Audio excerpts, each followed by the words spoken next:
To all the non-believers, non-believers, non-believers, non-believers, non-believers, non-believers, non-believers, non-believers. I'm making non-believers. What's up, y'all? This is Jay Varsity, and welcome to another episode of NBA Talk. We had another week of NBA action, and so far, there's not really much to talk about besides the game takes from this past weekend, and because there's just too many games to go on in a whole week, and I'm pretty sure you guys get enough from. You guys search up NBA highlights and all that, so I'll talk about the games from this past weekend. And plus, it was a huge. Next couple of weeks are gonna be really huge for football fans, especially I like football myself, so it's pretty. This is that time of year, you got the Super Bowl coming up and everything, so football is gonna be the big topic when it comes to sports and all that. But I try to keep the consistency with the NBA content, and so the NBA is like it's in a little bit of dead waters as of right now until maybe just about after All-Star break, but we're gonna talk about a few things here. First, let's just give some game takes real quick. So last night we had the Los Angeles Clippers in the Denver Nuggets. Paul George didn't play. He re-injured his hamstring. I learned that, I think, on Saturday, I believe, or Friday, Saturday. Paul George re-aggravated his hamstring, so he might be out for a longer period of time. And yes, so the Clippers played the Denver Nuggets last night, and it was a pretty back and forth game. As a matter of fact, the Clippers had a bit of the upper hand, at least in the start of the game. But then the Denver Nuggets started to pick up the pace, and they've put some pretty decent defensive switches on Kawhi. But Kawhi, he's gonna find his spot. He's gonna get his shot off, and it's like it's almost you have to hope that he just misses. You just have to hope he misses, because that mid range of his, especially that fadeaway, is just almost automatic. But Jeremy Grant did a somewhat decent job protecting the rim against Kawhi. He did a pretty decent job defensively against Kawhi, and you could see how much, and you could see the inconsistency talk that I mentioned. Kawhi played a great game. He played a great game. He did what he had to do. Lou Williams did what he had to do. But where was everybody else? Where was Patrick Beverley? Where was Montrezl Harrell? Where was Landry Shamet? Where was Mitchell Robinson? Okay, Paul George wasn't playing last night, but let's not act like the rest of the team wasn't. The rest of the team was still there. This is exactly what I'm talking about. The consistency. Kawhi could put up big numbers, but then the rest of the team, the offense just becomes stagnant. Yes, they're incredible defensively, but if you're that stagnant on offense and then you can't score, Denver's gonna roll over you. That's why Denver did what they did last night. That's why they steamrolled over the Clippers. They were moving the ball. They were moving the ball. They were getting decent shots, and on the defensive end, they were switching and being active. The Clippers are ride or die when it comes to their defense, and then they have to pray to God that they run an offensive play to its execution. That's the one thing I have about the Clippers. And for anybody who says that I was getting on the Clippers case last week, you see what I'm talking about. Kawhi put up 30 points. Kawhi put up 30 points and had 4 steals last night. There should be no way in hell that you lose that game. There should be no way in hell that you lose that game to Denver when Kawhi is on fire like that. But Patrick Beverley didn't do anything, and I don't expect much from Patrick Beverley except for defensive stops. But I expect Landry Shamet to hit some threes. I expect the deepest bench in the NBA, according to ESPN and Colin Cowherd and all these other people, to give me some numbers, because Lou Williams had to be in the starting lineup last night, and Lou Williams is going to give you numbers. Montrezl Harrell is going to give you numbers, but where was the production from everybody else? Because On the Denver side, you had Jamal Murray giving you numbers. You had Michael Porter Jr. giving you numbers. By the way, Michael Porter Jr. has been making some noise. He's been making noise, and I'm very glad and I'm very happy that Denver is finally giving him opportunities to play and show what he can do. Because this kid could get buckets. Michael Porter Jr. can get buckets. But aside from that, Torrey Craig was giving you some big buckets. You had obviously Jokic could give you big buckets. You had Jeremy Grant giving you some good defensive stops. All in all, it was a great team defensive and offensive effort. It was a great team basketball. But for anybody who says I've been hard on the Clippers, now you see why. Now you see why. You see why I'm so hard on this Clippers team. They have such high expectations this season, and yet on the offensive side of the ball, it seems like they don't know what to run besides putting Kawhi on the block and posting up. It's like that's the only thing they know how to do is give Kawhi the ball in the post and just watch him go to work. It could only work for so long until he's getting double and triple teamed.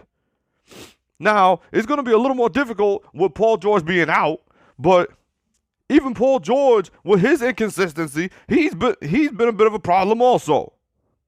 So now you see why I'm so hard on the Clippers. Now I got a little bit of heat from some people not on YouTube, but a couple of my friends telling me that why didn't I mention the Boston Celtics? The Boston Celtics have been playing great basketball, but just not against Philadelphia.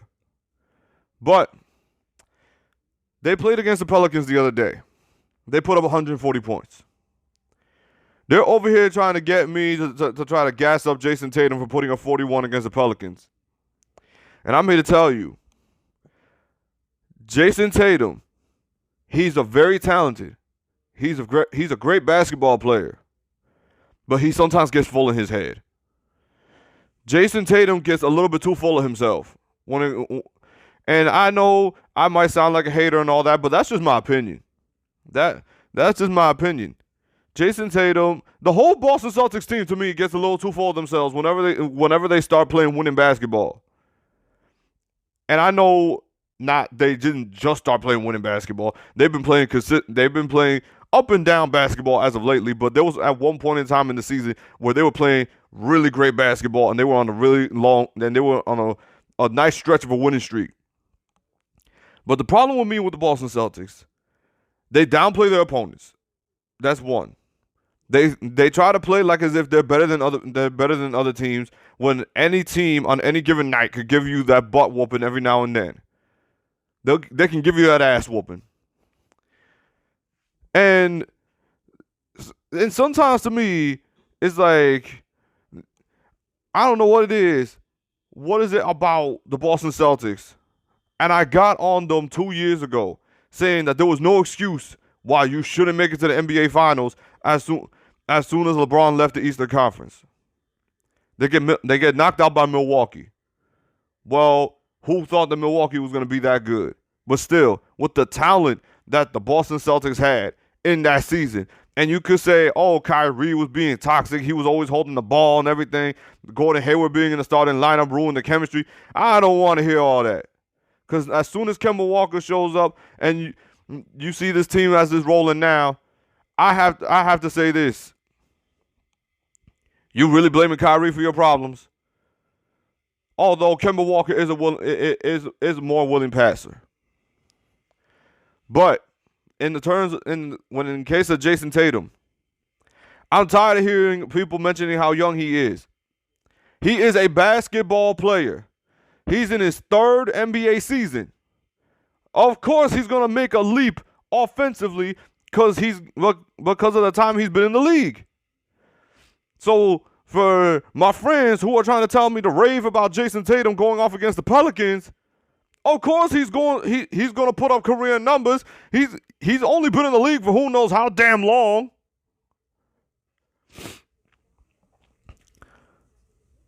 But the fact that they've lost to Philly 3 times, and the third time being without without Joel Embiid, and it was just Ben Simmons, and they make jokes about Ben Simmons. The Boston Celtics over here making jokes about Ben Simmons, but then here they are that they lost 3 times to the 76ers already. They've lost 3 straight times to the 76ers. Because defensively, they've been on their ass. And I think the addition of Al Horford is definitely helping on that end. My expectations for this Boston Celtics team is not much. As of right now, you could say I'm crazy, but I think this Boston Celtics team is a second round exit. They're second round exit. To me, they're a little too full of themselves right now, and they're playing as if they're acting like as if that they're an automatic lock to win the NBA championship. They play with urgency on the defensive end, yes they do, but they get too full of themselves. And the only thing that's going to stop the Boston Celtics from winning the NBA championship is themselves. And the fact if they run into a team like Philly or Milwaukee. Or hell, I'm going to throw in Miami there. Because even though Miami lost back-to-back games, they lost to both Brooklyn and the Knicks. Don't get me started with that. That was absolutely embarrassing how you gave up that lead to the New York Knicks yesterday. How on earth do you do that? But even Boston doesn't want to play against Miami in the playoffs. In the future, we're nowhere near the playoffs right now. But Boston needs to be careful here. They need to be careful because whoever they get matched up with in the playoffs is going to be a very tough road to get out of the Eastern Conference. And Miami is a dark horse. My Heat are a dark horse to knock them out of the playoffs. To knock them out depending on where they're seated. If they play against Miami, Philly, or Milwaukee in the second round, that's it. That's as far as the Boston Celtics are going to get. Because that's just who they've become. They think they're bigger than what they actually are. Same thing with the Clippers. The Clippers, and Montrezl Harrell, like I said in my last video, even called them out on it. We're thinking that we're bigger than what we are, but we're not. We're not that great of a basketball team. And the Celtics don't realize this, but they need a center. They need a center. They're getting killed in the paint. Like, people, if you have a decent to average big man who could give you somewhat more of a mid-range shot and not just dunk in the paint, you're going to beat the Boston Celtics. If you out-rebound the Boston Celtics, you're going to beat the Boston Celtics. Like, the Boston Celtics lack size, and I've been saying that for almost 2 years now. I've been saying it for 2 years that the Boston Celtics have been lacking size. But people don't tend to listen, and they think the Boston Celtics are perfectly fine. But I don't believe in the Boston Celtics winning the NBA championship with Daniel Tice or Enes Kanter as their center. I just don't. I just don't believe they can win an NBA championship with Enes Kanter and Daniel Tice being their centers. Now, we can make jokes about, Taco Fall averaging 40, 20 and all this other stuff. But can Taco Fall really be that center for the Boston Celtics? Because what's going to happen when they have to play transition defense? They're going to run right by Taco Fall. He's going to get blown by so quickly. Imagine Kyrie Irving on a fast break. Imagine this is a playoff season. They're playing against the Brooklyn Nets. Imagine Taco Fall trying to keep up with a guy like Kyrie Irving. He can't. Not on a fast break. That's not happening. So, yeah, the Boston Celtics, they have a center problem. It's just as clear as that. But let me move on to the next topic. And speaking of the 76ers, now with Joel Embiid being out, Ben Simmons has been somewhat of a decent leader for the Philadelphia 76ers. Even though they just lost to the Dallas Mavericks the other day, Ben Simmons has been playing some pretty decent to aggressive basketball. Now, the shot is the shooting aspect is still left to be seen. But from a leader standpoint and a defensive standpoint, Ben Simmons has been on fire. Ben Simmons is one hell of a defender. And I'm loving what I'm seeing from that, because if you're not going to give shooting, you better give a lot more effort on the defensive end, and he's been doing that. So I got to applaud him on that. I got to applaud Ben Simmons on his defensive effort. The Philadelphia 76ers play at a lot faster pace when Joel Embiid is not there. But when Joel Embiid gets back, my thing with the 76ers is, can they play at that quick pace when Joel Embiid gets back? Because that's where I have to scratch my head a little bit. Because they tend to slow down way too much when Joel Embiid is on the floor. Now I realize he's not the quickest guy on the floor. He's not gonna be running like Russell Westbrook, because then we'd all be saying, what the hell is going on? What the hell's in these dudes' bodies in the NBA? If Joel Embiid was running like Russell Westbrook, who the hell would stop him? But the Philadelphia 76ers need to find a way to play that kind of pace with Joel Embiid on the floor. Joel Embiid needs to find a way to get his butt up the lane during a fast break, so that when Ben Simmons kicks it out to him for a pass, and these shooters spread out to the line, that everything doesn't seem so clogged whenever they try to finish a basket. But that's left to be determined. Ladies and gentlemen, did we witness a Kyrie sighting on the court last night? Is Kyrie finally back? Because I saw that he played last night. He played like 21 minutes, but he played really well in those 21 minutes. Sometimes I looked at that game for a second. I went like, was he really gone for 2 months? Because he played like as if he missed one game. Now, granted, he was on a minutes restriction, but Kyrie just put on a straight show for those 21 minutes. Now, I'm happy to see Kyrie back on the court, but I hope people just don't try to push the Brooklyn Nets expectations as if they're gonna make a deep run to the playoffs, because that's left to be determined for next year. But Kyrie did put up decent numbers. They played the Atlanta Hawks last night.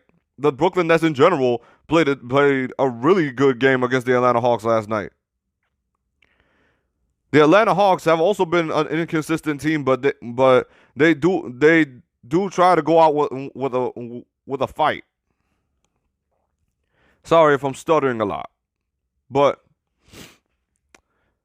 yes, the Brooklyn Nets beat the Atlanta Hawks last night, and that was a great team effort. But my thing with the Brooklyn Nets is I have to see the full product on the floor for next season. I need to see what Kevin Durant looks like next season playing with Kyrie Irving. I have to see what this Brooklyn Nets team looks like when Kevin Durant is on the floor. When KD and Kyrie are both on the floor. I have to see that. Other than that, I cannot judge this Brooklyn Nets team. They play consistently, because they'll have a stretch where they lose a few games, but then they have a stretch where they win a few games. So it's up and down when it comes to the Brooklyn Nets. But Spencer Dinwiddie has been balling.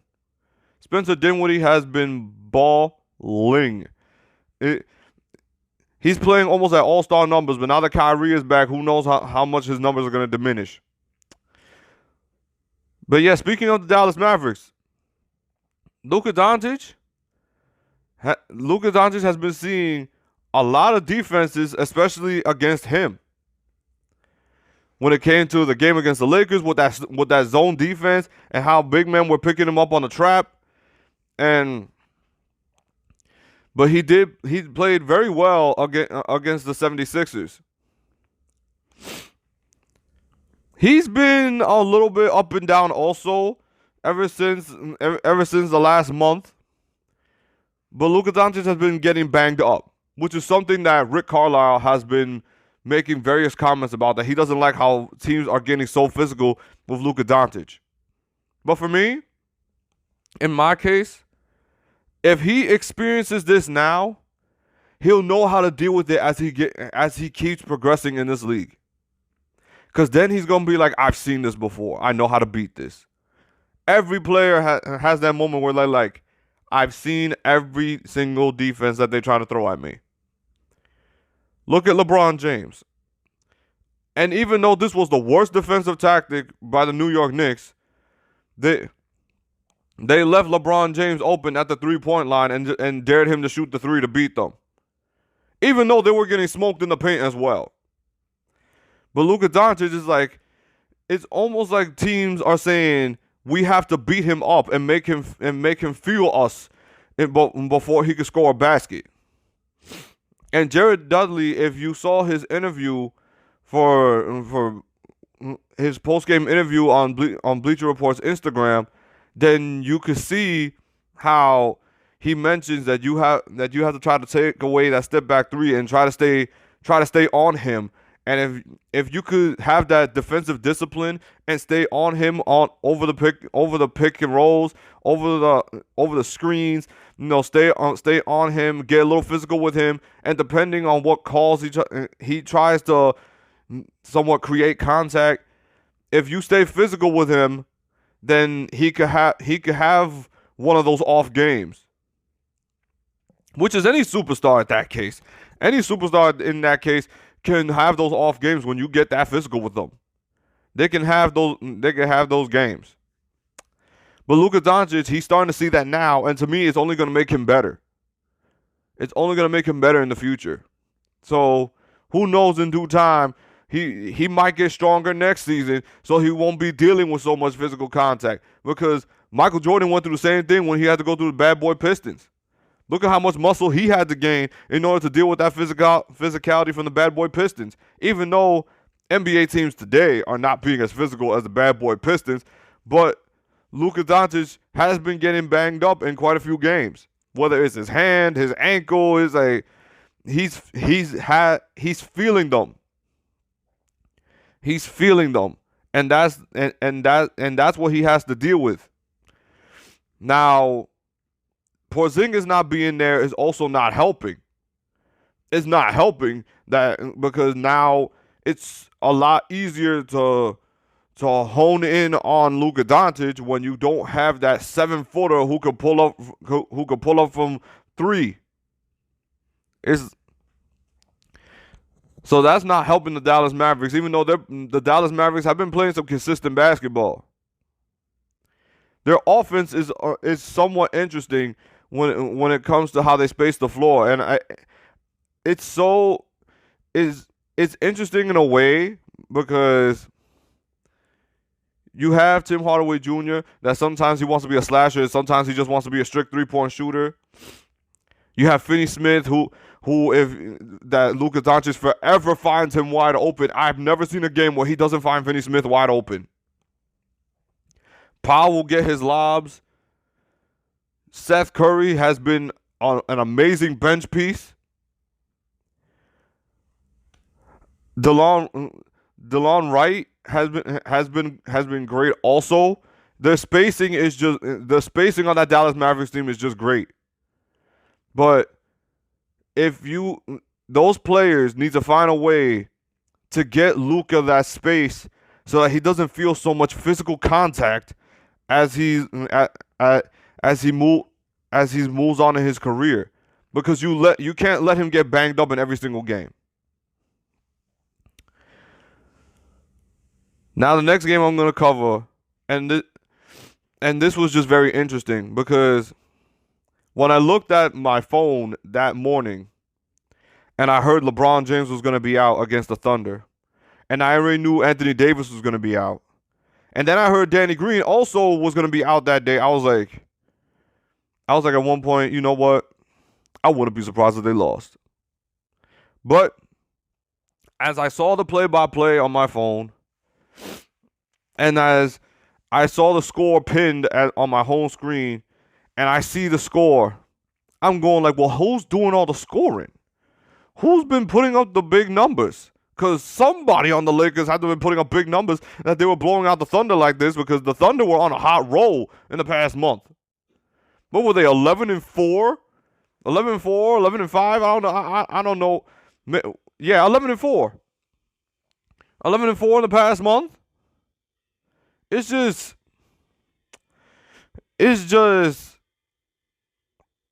and then Kyle Kuzma's been taking a lot of heat, but he's the one that put up the big numbers that night. You're telling me, on any other day, you tell me LeBron, Anthony Davis, and Danny Green goes out, and you're telling me that Rondo, Kyle Kuzma, and the rest of the Lakers squad are the ones that beat the Oklahoma City Thunder? To me, it's an impressive win. Because that's what team basketball is supposed to look like, when you get consistency from other players. Now, I know what people are going to say. It's the Oklahoma City Thunder. But the Oklahoma City Thunder have been playing great basketball lately. They just blew out the Houston Rockets the other day.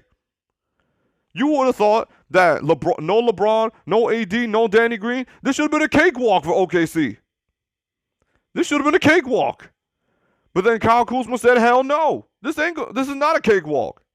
He went onto that court and he owned and scored whenever he wanted to. He scored whenever he wanted to. And Rondo turned into a floor general that I know that he is.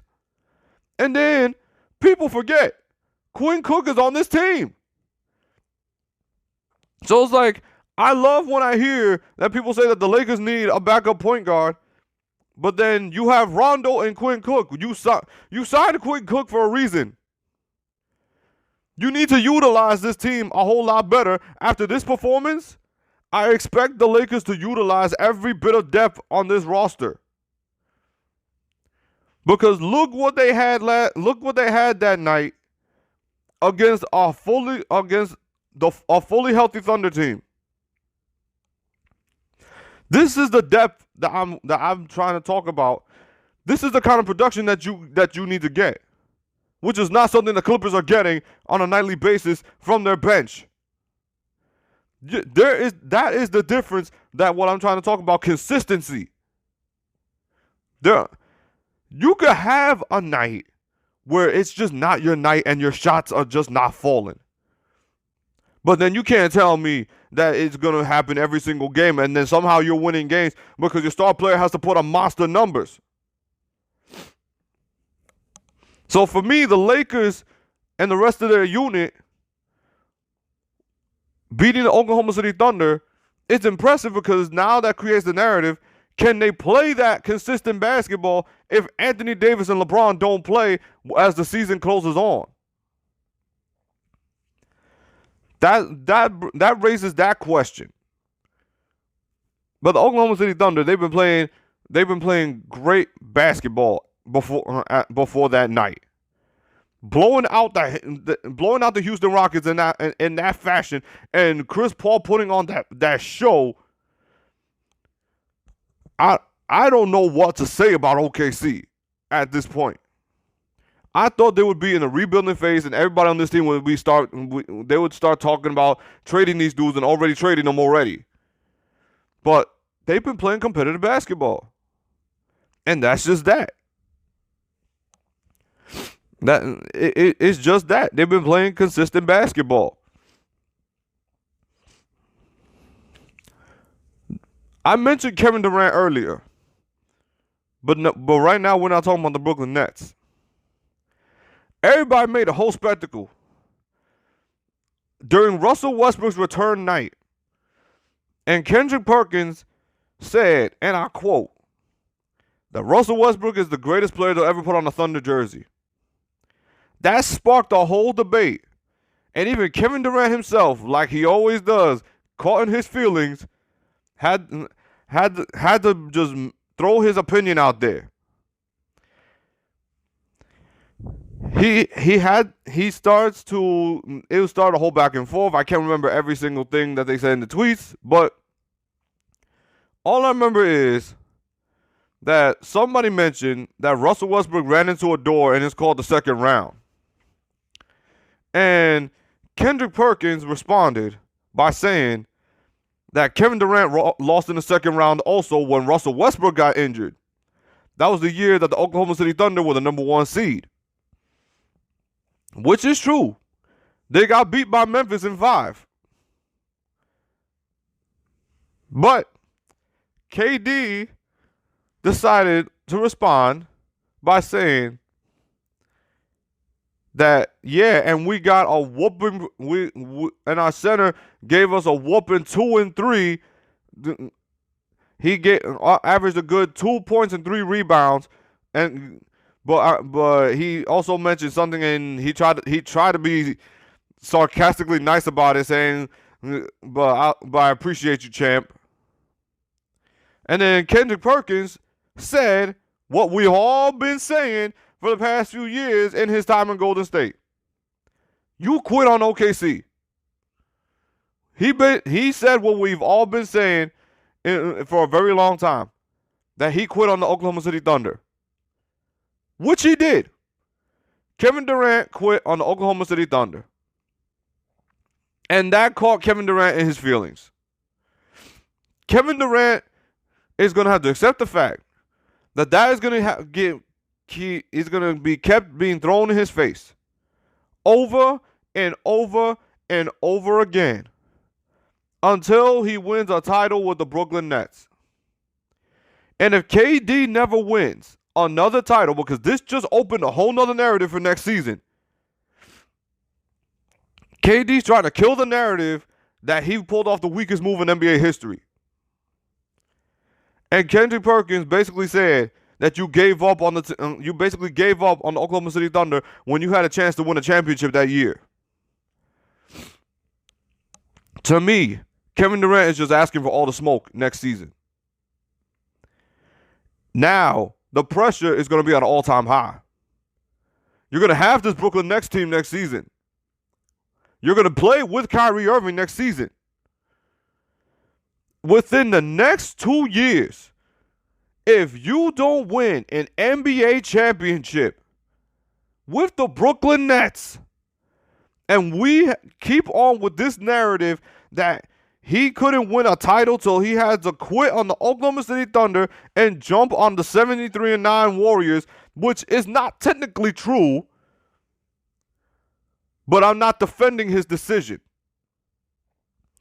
But if he doesn't win an NBA title with the Brooklyn Nets, which is the reason why he joined the Brooklyn Nets, so he could shut this narrative up, then we're going to be stuck with that narrative to even after his Hall of Fame speech. When he gets into the Hall of Fame, we're going to keep on with that narrative. He couldn't win until he went to a stacked team. He had to join 3 other All-Stars. That's literally the narrative that we're going to have to live with, and that I know that kills KD inside. Even Stephen A said it. This makes KD look bad because not only did you ask for it, you bashed your teammate for how they played with you in that time. You called out Kendrick Perkins saying that he was horrible in that series.